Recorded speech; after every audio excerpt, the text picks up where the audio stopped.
Hello everyone, welcome to my channel. In this video, I'll show you how to enable an option in the RedNote app that allows you to view adult content and videos, including those with mature themes. If you haven't already, don't forget to subscribe for more tips and tutorials. Let's get started. First, open the RedNote app on your mobile device. Once inside, tap the three lines in the top left corner of the screen.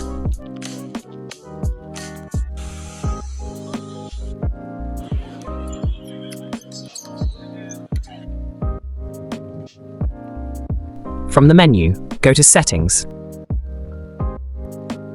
and under Settings, select Content Preferences.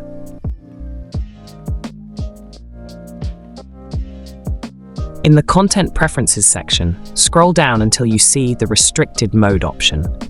Restricted Mode is designed to hide videos with potentially mature content. If this feature is turned on, you won't be able to view adult content on RedNote. To access such content, simply disable Restricted Mode by flipping the switch. That's it. You'll now have access to a wider range of content on RedNote. If you found this video helpful, give it a thumbs up and subscribe for more tutorials. Thanks for watching.